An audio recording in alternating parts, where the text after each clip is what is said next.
저녁만 되면 참을 수가 없습니다. 혼자 마시는 게 제일 좋습니다. 다음날 일정이 없으면 혼자서 3~4병도 마십니다. 퇴근하고 하고 싶은 게 있는데 술 욕구로 인해 못하는 게 부지기수. 사람들이랑 먹으면 혼자 너무 빨리 마십니다. 그러고 후회합니다. 숙취도 심해서 다음날 지장도 매우 심합니다. 절대 먹지 말아야지 하고 저녁에 못 참고 사서 마십니다. 신체적인 악화를 뼈저리게 인지하면서도 마십니다. 맥주, 소주, 막걸리, 고량주, 위스키 가리지 않고 마십니다.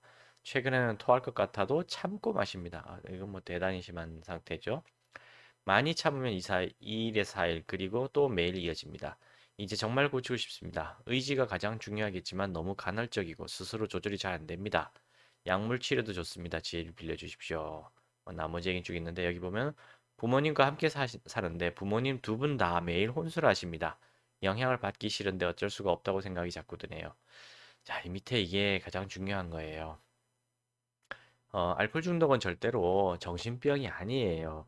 물론 환자를 격리하는 시설 자체가 정신과에만 있거든요. 그러다 보니까 정신과 쪽으로 이렇게 분류가 돼 있는 건 사실입니다. 그런데 이 질병 자체의 본질은 정신에 문제가 생겨서 오는 정신병이 아니에요. 이거는 알코올이란 약물에 중독이 돼서 그 결과가 뇌에 나타나다 보니까 결과적으로 정신질환처럼 보이는 거지. 실제로 원인이 정신에 문제가 있어서 발병하는 게 아니에요. 이거는 알코올이란 약물 때문에 오는 일종의 알러지라는 거 명심하셔야 돼요. 고등어 먹으면 두드러기 나고 피부가 막 가렵고 그다음 땅콩 먹으면 기도가 막혀서 숨이 막혀서 죽는 사람. 그다음에 페니실린 주사 맞으면 쇼크사 하는 사람. 요즘에 코로나 백신 맞으면 갑자기 뭐 이상한 질병이 막 걸려서 죽는 사람들 있지요. 그게 사실은 다 유전자 때문이에요. 모든 인간은 유전자가 다 다릅니다. 엄청나게 복잡한 다양한 유전자를 갖고 있기 때문에 사람 얼굴은 다 다른 거예요. 심지어 쌍둥이도 비슷하긴 하지만 좀 다르잖아요. 그죠? 그만큼 유전자라는 거는 모든 개개인이 다 다릅니다. 그 특성을 우리가 의학적으로 다 할 수 없어요. 그렇기 때문에 체질마다 어떤 약이나 음식이 안 맞는 체질이 분명히 존재합니다. 알코올 중독도 바로 알코올이란 약물의 부작용이 나타나는 특이한 유전자를 갖고 있는 사람들한테 나타나는 병이에요. 이분도 지금 부모님도 다 매일 혼술 드신다 했잖아요. 부모님 둘 다 알코올 중독이란 얘기예요. 근데 그 자녀도 그 유전자를 물려받았기 때문에 알코올 중독에 빠질 수밖에 없는 그런 상황이었던 거예요. 근데 이게 유전에 의한 체질병이란 걸 모르고 정신이다, 의지 탓이다라고만 배우면서 살아오셨을 거예요. 그러면서 그냥 사회생활 하려면 술은 당연히 마셔야 된다고 배웠기 때문에 또 술 한 잔 먹으면 한 잔 먹고 푹 자면 피곤이 풀린다고 배웠기 때문에 술을 마셔야지 사업이 잘 된다고 배웠기 때문에 술은 다 좋은 거라고 배웠기 때문에 내 부모가 그럴지언정 술을 마신 거예요. 배운 거예요. 결국은 그렇게 속아서 이 아드님도 결국 알코올 중독에 빠지신 겁니다. 이게 제일 중요한 거예요. 이것만 명심하셔도 알코올 중독 반은 벗어날 수 있다고 생각해요. 근데 세상 사람들이 뭔 소리냐? 알코올 중독은 유전자 관련 없다. 체질하고 관련 없다. 오직 의지 문제다라고 거짓말로 계속 세뇌를 시키고 있는 게 가장 큰 문제입니다. 그 시뻘건 거짓말 때문에 환자들이 알코올 중독에서 벗어나지 못하는 거예요. 왜 시뻘건 거짓말을 하느냐고요? 그건 여러분들이 좀 더 생각해 보면 알 수 있습니다. 자, 이분 또 위에 내용을 볼까요? 저녁만 되면 참을 수 없다. 이게 뭔 얘기냐면 해만 지면은 퇴근 시간대만 되면 본인도 모르게 술 생각이 미친 듯이 난다는 얘기예요. 그럼 어떤 일이 벌어지냐? 전화를 기다려요. 누가 나를 술자리에 불러주지 않나. 그것만 기다립니다. 그런데 만약에 술자리가 연락이 온다. 그럼 항상 찾아가죠. 항상 뭐 오케이 하면서 바로바로 찾아갑니다. 그런데 연락이 어느 날 없을 수도 있잖아요. 그러면 불안해집니다. 그래서 내가 전화를 걸어서 술자리를 만들고 친구들을 불러요. 대부분 다 술 친구죠. 그런데도 만약에 아무도 뭐 어떻게 뭐 안 온다. 그럼 어떻게 하느냐? 기분 나쁘죠. 기분 나쁜 상태에서 집에 들어가면서 술을 사가지고 들어가는 겁니다. 그렇게 혼술을 마시게 되는 거예요. 또는 혼자서 여기저기 술집을 혼자서 돌아다니게 되는 거죠. 그러다가 술집에서 또 눈이 마주친 또 다른 알코올 중독자를 딱 보고는 슬그머니 같이 합석을 유도하거나 합석을 하면서 술이 또 술 친구를 만들어 가게 되는 겁니다. 아, 이거 참 그렇죠. 그다음에 여기 보면 혼자 마시는 게 제일 좋습니다라는 말 나옵니다. 이게 이제 혼술을 한다는 얘기인데 이 혼술을 장려하기 시작한 게 지금 대충 한 6, 7년 됐어요. 옛날에 10년 전만 해도 우리나라 사람들 혼술은요, 혼밥보다 더 손가락질 받는 그런 음주법이었어요. 혼자 밥 먹는 것도 창피하고 부끄러웠었는데 혼자 술 먹는 건요, 더 심했습니다. 뭐라고 표현했냐면은 야, 저거 얼마나 개차반이면 혼자 술 먹나, 술 친구 하나 없나, 이렇게 표현하던 게 혼술이에요. 그래서 혼술은 정말로 안 했습니다.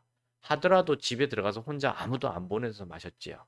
근데 지금은 한 6, 7년 전에 드라마 TVN에서 혼술남녀라는 드라마가 방송이 됐었어요. 그게 인기를 끌자 모든 예능 프로그램에서 혼술을 막 장려하기 시작했습니다. 그러면서 연예인들이 나도 혼술해 하면서 완전히 뭐 이거 뭐 드러내기 시작했어요. 방송에서 혼술은 젊은이들의 아름다운 문화이고 특권이고 뭐 가성비가 높고 합리적이고 싸고 심지어 만취해서 쓰러져도 방바닥이라서 안전한 음주 방법이니까 젊은이들 많이 혼술하라고 장려를 해버렸어요. 또 당시에 혼밥 문화가 이제 막 올라올 때였거든요. 그거랑 막 섞여가지고 혼술은 젊은이의 특권이다, 뭐 당연한 거다라는 식으로 막 장려해버렸습니다. 그 바람에 최근 6, 7년 만에 20대 초반의 알코올 중독 환자가 폭발적으로 증가했어요. 근데 왜 혼술을 장려하게 되었을까? 이것도 생각해 봐야 되는데 약 10여 년 전부터 웰빙 문화가 생겨나면서 중장년층의 음주와 흡연이 많이 줄어들었습니다. 뭐 흡연은 다시 늘어버렸지만은 음주는 정말 많이 줄었어요. 그래서 중장년층의 음주가 강요하는 음주 문화가 많이 없어진 게 사실입니다. 당연히 술 소비가 줄었겠죠? 이거 어떻게 해야 돼요? 메꿔야 되잖아요. 주류세를 걷어야 되니까. 그 다음에 돈 벌어야 되니까. 그래서 어떻게 했느냐? 중장년층 이제 웰빙 문화로 가버렸어. 그럼 어떻게 해야 돼? 새싹들 10대, 20대에게 다시 알코올 마케팅을 해서 얘네들이 알코올에 빠져들게 만들어야 되는 거예요. 그래서 한 게 바로 혼술입니다. 혼술을 장려한 게 그것 때문이에요. 그래서 지금은 20대 알코올 중독 환자가 너무너무 늘어버려가지고 지금 정말 심각한 문제가 되고 있어요. 물론 또 코로나까지 거다 겹치니까 더 엉망진창이 돼버린 상황입니다.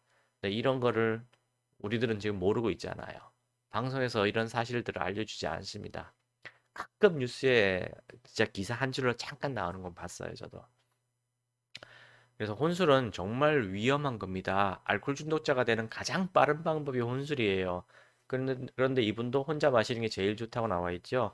이미 중증 알코올 중독에 빠졌을 때 나타나는 현상이고요. 또 방송에서 자꾸 혼술을 멋진 문화로 띄웠기 때문에 착각에 빠진 겁니다. 절대 혼술을 하지 마십시오. 혼술은 정말 비참한 거예요. 혼밥보다 더 비참한 게 혼술입니다. 자, 다음날 일정이 없으면 혼자서 세네 병 마십니다. 이렇게 더 마신다는 얘기죠. 퇴근하고 하고 싶은 게 있는데, 그러니까 아무것도 못 한다는 얘기예요. 알코올 중독에 빠지면요. 하루 종일 술 생각만 나기 때문에 다른 뭔가를 하고 싶다는 의욕도 안 생기고 할 수도 없습니다. 왜냐하면 술을 안 먹고 참으면 금단 현상이 나타나서 손도 떨리고 식은땀 나고 불안 초조하고 안절부절하고 집중이 안 돼요. 막 짜증이 나고 화가 치받습니다. 도저히 뭔가를 할 수가 없어요. 근데 이런 분들이 공부를 하고 스펙 쌓기를 한다고요? 시험 준비를 한다고요? 완전히 불가능한 거예요. 술을 완전히 끊지 못하신 분들이 알코올 중독 상태에서 공부를 하고 뭘 쌓는다? 말도 안 되는 소리입니다. 그러니까 가족들은 그런 걸 알고 대처를 하셔야 돼요. 그 다음에 사람들이랑 먹으면 혼자 너무 빨리 마십니다. 제 친구 중에 하나 이런 친구 있어요. 뭐 사귄 지 얼마 안 된 친구였었는데, 뭐 만난 지 얼마 안 된 친구였는데, 저한테 제가 알코올 중독 전문이란 걸 알고 있죠. 알고 있는 상태에서 만났는데, 이 친구가 웬만하면 술을 안 마실라 했어요. 근데 좀 몇 번 만나다 보니까 이제 간단하게 제가 맥주를 사줬죠. 왜냐면 저는 그 친구가 알코올 중독인 걸 몰랐으니까. 고마운 마음에 맥주 한두 잔 정도 사줬는데 눈빛이 약간 다르더라고요. 뭐랄까 아쉬워하는 눈빛? 더 마셨으면 하는 눈빛이었어요. 그럼 몇 번 이렇게 지나갔는데 어느 날 이제 소주집에 가서 소주를 딱 마시는데 이 친구를 따라줬더니 마시는 속도가 어떠냐면은 누가 뺏어 먹을까 봐 걱정하는 그런 속도로 누가 말릴까 봐 진짜 누가 다 먹어버릴까 봐 막 부어 마시더라고요. 그 친구는 아마 그걸 못 느꼈을 거예요. 자기가 그렇다는 거를. 근데 저는 바로 느꼈죠. 그래서 조심스럽게 얘기를 했죠. 어, 얘기를 했는데 그 뒤로 그 친구는 저를 만나지 않습니다. 안타까운 일이에요. 정말 너무 빨리 마십니다. 누가 뺏어 먹을 것처럼 막 들이붓죠. 이것도 다음 얘기. 그리고 후회합니다. 숙취도 심해서 다음날 지장도 매우 심합니다. 당연히 숙취가 심하죠. 그런데 여기서 보통 사람들은요, 숙취가 심하면 다음날 술을 안 마십니다. 왜냐면 괴로워 죽겠는데. 또 누가 술 한잔 해? 그러면 오히려 술이란 단어만 귀에 들어오는 순간 구역질이 확 올라옵니다. 그게 보통 사람들이에요. 알코올 중독이 아니란 뜻이죠. 그런데 이 숙취가 심함에도 불구하고 아침부터 술을 마시는 분들이 계세요. 그걸 보고 뭐라 하냐면 해장술이라 합니다. 낮술하고 달라요. 낮술은 숙취가 없는 상태에서 그냥 낮에 먹는 거고요. 해장술은 아침에 숙취가 심한 상태에서 마시는 게 해장술입니다. 이 해장술을 왜 먹게 되느냐면은 주변에 더 극심했던 알코올 중독 선배들이 이렇게 말을 해요. 야, 숙취 해소에는 해장술이 최고야. 한 잔만 먹어봐. 이 얘기를 계속합니다. 한두 번이 아니라 10번, 20번, 100번을 합니다. 그러다 보면은 넘어가요. 그래서 진짜로 숙취가 심한 상태에서 정말 한 잔 마시면 해장술을 먹으면 숙취가 풀릴까라는 호기심에 너무 괴로워 죽겠으니까 막 토하고 너무 괴로우니까 그래 한번 속아나 보자. 한번 속아보자는 심정으로 해장술을 한번 먹어봐요. 근데 이게 딱 들어가는 순간 뾰로롱 합니다. 뾰로롱 한다는 얘기는 뭐냐면 정말 취기가 확 올라오면서 숙취가 사라져요. 진짜 숙취가 해독이 돼서 사라지는 게 아니라 취해가지고 뇌가 마비가 되는 겁니다. 그래서 숙취의 고통조차도 못 느끼는 상태가 되는 거예요. 마취가 되는 거죠. 그걸 한번 경험한 뒤로는 그 다음부터 계속 해장술을 마시게 되는 겁니다. 그러니 해장술을 한번 마셔봐라고 꼬드기는 그 악마의 유혹에 넘어가시면 안 돼요. 그 악마의 유혹에 넘어가는 순간 아주 중증 환자로 넘어가게 됩니다. 이분은 아직 해장술을 하신다는 말은 지금 안 하고 있어요. 그냥 숙취도 심해서 다음날 지장도 매우 심합니다라고 돼 있거든요. 자, 절대 먹지 말아야지 하면서도 저녁에 못 참고 또 사서 마십니다. 갈망감이 너무 심한 거예요. 해만 지면 그 모든 것이 머릿속에서 다 지워지고 오로지 술병만 눈앞에 날아다니는 거예요. 그리고 어떤 현상이 나타나느냐? 입이 바짝바짝 말라요. 그냥 술 한 모금 들어왔으면 좋겠다는 식으로 입이 쫙 말라버립니다. 그 다음 불안해지고 뭔가 안절부절해져요. 못 견딥니다, 그거. 그 다음 신체적인 악화를 뼈저리게 느낀다. 그러니까 몸이 망가지고 있다는 걸 느낀다는 얘기예요. 맥주, 소주, 고량주 막 다 가리지 않습니다. 최근에는 토할 것 같아도 참고 마십니다. 자, 대단하죠? 네, 피똥을 싸고요. 피를 토하는데도 마십니다. 우리 이해가 안 되죠? 근데 중증 알코올 환자들은요, 피를 토하고 피똥을 싸면서도 마셔요. 도저히 자기 의지로는 조절이 안 되는 게 알코올 중독입니다. 이분은 지금 많이 중한 상태예요, 사실. 그리고 종류를 얘기하셨는데요. 뭐 막걸리는 알코올이 없나요? 소주는 알코올이 없나요? 다 똑같은 알코올입니다. 근데 예전에 이명박 대통령 때 뭐란 얘기 있었냐면은 막걸리 장려 정책 있었죠? 이명박 대통령 때. 그때 어떤 소문이 또 돌았냐면은 야, 막걸리는 쌀로 만들었기 때문에 밥이 되고 몸에도 좋대라는 소문이 돌기 시작했어요. 그 역시 알코올 중독 환자들이 만들어낸 하나의 핑계고 객기이고 미화일 뿐입니다. 진실은 뭐냐면 막걸리 먹고 취하면 MEAB도 못 알아본다는 게 진실이에요. 뭐든 똑같습니다. 막걸리라고 다른 거 하나도 없어요. 중증 환자들이 마지막으로 막걸리는 괜찮대라는 핑계와 자기 합리화를 통해서 자기 자신을 속이면서 마시는 방법이 선택하는 술이 막걸리일 뿐이에요. 똑같습니다. 자, 많이 참으면 2, 4일 또는 매일 이어집니다. 이게 뭔 얘기냐면 한 일주일까지는 의지로 참을 수 있어요. 근데 일주일 정도 지나면 어떤 일이 벌어지냐? 잠을 한숨도 못 잤기 때문에 눈이 토끼눈처럼 새빨개집니다. 도저히 견딜 수가 없어요. 그럴 때 옆에서 또 다른 악마가 지나가면서 말을 한마디 던져줍니다.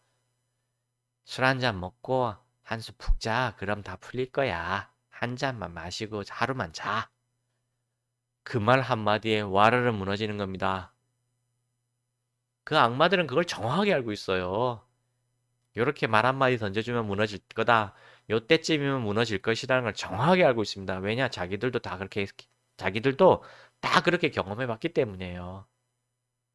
절대 그 악마들의 속삭임에 속아 넘어가지 마십시오.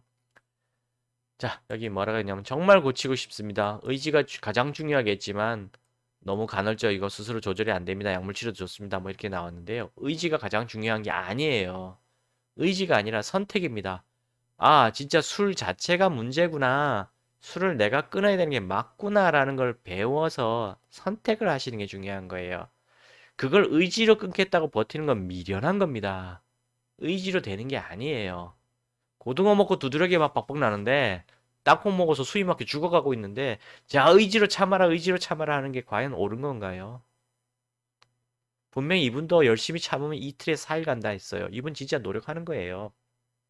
진짜 노력하는데도 안 되는 거예요, 이거는. 피를 토하는데도, 아니, 토할 것 같은데도 참고 술을 먹을 수밖에 없는 현상인 거예요. 의지랑 관련이 없습니다. 자, 그럼 뭐 의지랑 관련 없는 걸 제가 입증을 해볼까요? 천주교에서 미사를 보시는 신부님들 있죠. 신부님들 알코올 중독 흔해요. 그 다음에 의사, 군인, 경찰, 교수, 교사. 이분들이 정신력이 낮은 분일까요? 의지가 약할까요? 배운 게 없는 분들일까요? 종교적으로 신앙심이 낮은 분일까요? 아닙니다. 보통 인간을 다 뛰어넘는 분들이에요. 근데 이분들도 혼자 힘으로 못 버텨요. 근데 그냥 여기 계신 이런 일반인들이 그냥 의지로 다 끊는다고요? 그건 불가능한 거예요. 정말 불가능에 가까운 겁니다. 물론 개중에 되시는 분들도 있긴 있을 거예요. 근데 그건 정말 정말 정말 불가능에 가까운 겁니다. 나만은 예외다라는 그런 교만스러운 생각하지 마세요. 그건 진짜 교만이에요. 거의 다 안 돼요. 그러니까 의지 탓하지 마시고 특히 주변에서 특히 가족들요. 절대 환자한테 의지 탓하지 마세요. 그분 의지 탓이 아니에요. 하려고 해도 안 되는 거예요. 왜 안 되느냐? 대뇌 전두엽이 의지를 담당합니다. 대뇌 전두엽에서 의지가 생겨나고 의욕이 나타나는데요. 알코올이 그 대뇌 전두엽을 파괴시켜 버렸어요. 그러니까 의지, 의욕이란 게 나오질 않습니다. 나오지 않는 그 뇌에다가 왜 의지가 부족하냐고 욕한다고요? 비난한다고요? 그건 하나 만화한 짓이에요. 의지 탓이 아니고 알코올에 의해서 내 뇌가 망가져서 술을 끊을 의지조차도 사라지고 있다는 걸 가르치시고 그러니까 알코올을 끊어야만 의지가 생겨난다는 걸 알려줘야 되는 거예요. 근데 끊을 수가 없으니까 어떻게? 강제로 알코올을 해독하는 해독제를 쓰는 게 우선인 거예요. 고등어 먹으면 두드러기는 사람들 이 해독이 안 되니까 나타나는 거거든요. 그 생선독이 해독이 안 되는 거예요. 땅콩 다 이런 거 마찬가지고 자기 몸에 안 맞는 건데 그러니까 지리택 같은 거 먹잖아요. 그러면 지리택 같은 거 먹어서 해결이 되면은 안 나타나잖아요. 똑같습니다.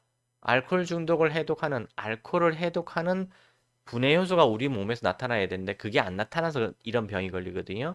그래서 강제로 해독제를 복용해서 해독을 시키면 됩니다. 그게 저희가 쓰는 알코올 해독 한약이에요. 그 알코올 해독 한약을 복용하게 되면은 뇌가 다시 많이 깨끗해지고 중독에서 벗어납니다. 그럼 다시 의지와 의욕이 또 생겨나요. 좋은 감정도 들고. 그때부터 교육과 의지가 들어가고 무슨 종교 치료도 들어가야 되고 상담 치료도 들어가고 이런 것들이 들어가야 되는 거지. 지금 토하면서도 술이 막 땡겨 들어가는 이 사람들한테 의지를 끊으라? 그거는 불가능해요. 그러니까 지금 이분도 약물 치료도 좋습니다. 이렇게 얘기하셨는데요. 지금처럼 인식을 하고 자기가 알코올 중독이라는 인식을 하고 그 다음에 무슨 짓은 하겠습니다. 약물 치료든 뭐든 하겠습니다는 그 정도 의욕이라면은 뭐든지 먹어서라도 하겠습니다. 이 정도의 의욕이라면은 더 이상 이분한테는 의지 같은 거 강요하지 않아도 됩니다. 그 다음부터는 의료인이 할 몫이에요. 근데 현대의학적으로 그런 약이 없잖아요. 없으니까 계속해서 환자 의지 탓하고 그냥 격리시켜 버리는 겁니다. 그러니까 가족들도 절대로 자꾸 환자 탓하지 마세요. 의지 탓하지 마세요. 환자들은 정말 갈 곳이 없어요.